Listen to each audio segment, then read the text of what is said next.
گزارش ہے کہ ویڈیو کو لاسٹ تک دیکھیں تاکہ بات پوری طرح سمجھ میں آئے۔ وَلَا تَجَسَّسُوا، یہ بھی بہت اہم حکم ہے جس پہ آج لوگ عمل نہیں کرتے۔ تجسس مت کرو،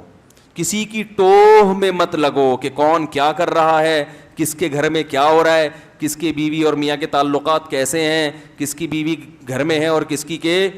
کو بھاگ گئی، کس کی بچی کی کس سے کتنے تعلقات ہیں، فلاں کی حرکتیں کیا ہیں، تنہائی میں کمرہ بند کر کے کیا کرتا ہے، صحیح ہے نا، چور تو نہیں ہے، بلا وجہ کی جیسے آج کل ہو رہا ہے، موبائل میں کیا کیا چھپا کے رکھا ہوا ہے اس نے۔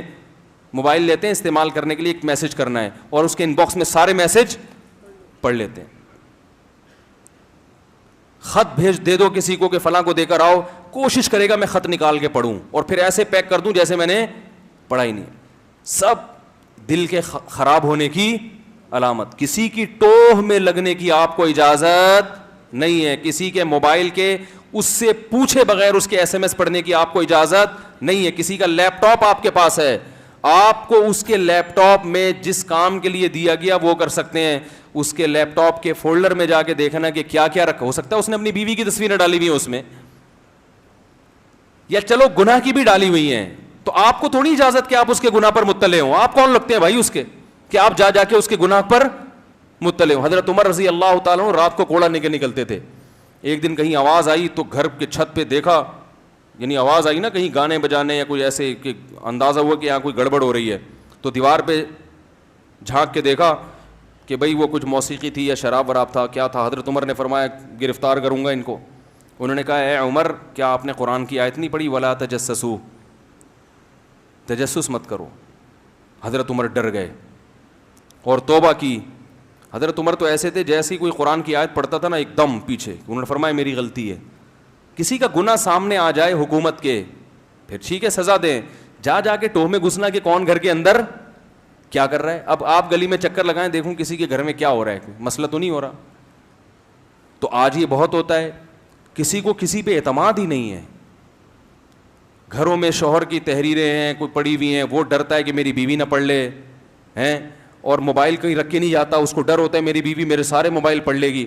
دیکھ لے گی، اور بیوی کو ڈر ہوتا ہے کہ ذرا سا میں نے موبائل چھوڑا تو شوہر کیا کرے گا، سارے میرے موبائل کے سارے ایس ایم ایس دیکھ لے گا۔ بالکل اجازت نہیں ہے، نہ شوہر بیوی کا موبائل چیک کر سکتا ہے اس کی اجازت کے بغیر، اور نہ بیوی شوہر کا موبائل چیک کر سکتی ہے اس کی اجازت کے بغیر۔ اس میں بسا اوقات بدگمانیاں پھیلتی ہیں۔ بعض دفعہ مرد کوئی نمبر پہ کوئی دوست نے مذاق کر لیا، لڑکی بن کے میسج بھیج دیا، بیگم نے دیکھ لیا، اب قیامت تک اس کو سمجھاتے رہیں کہ میری اس سے کوئی دوستی نہیں ہے، وہ یقین نہیں کرے گی، اس کے دل میں ایک بال پیدا ہو جائے گا۔ عورت کے ساتھ بھی ایسا ہوتا ہے، کسی مرد نے غلطی سے میسج بھیج دیا، ہو سکتا ہے وہ اس کی کوئی فرینڈ ہو، مرد بن کے بھیج دیا میسج، یا نون نمبر سے آ گیا کوئی میسج، آدمی نے تجسس کیا، پڑھ لیا،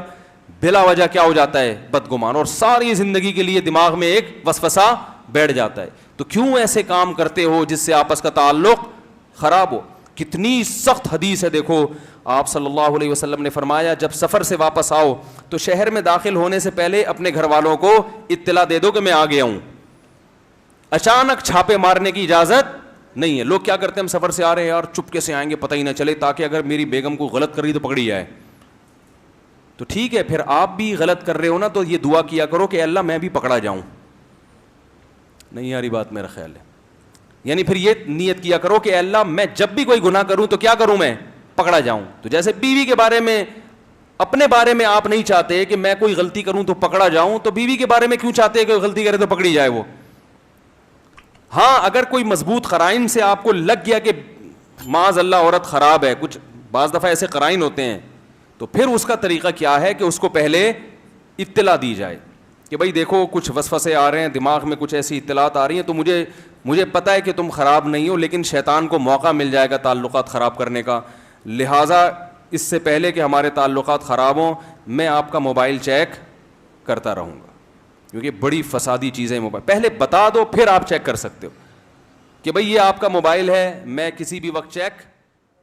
کر سکتا ہوں۔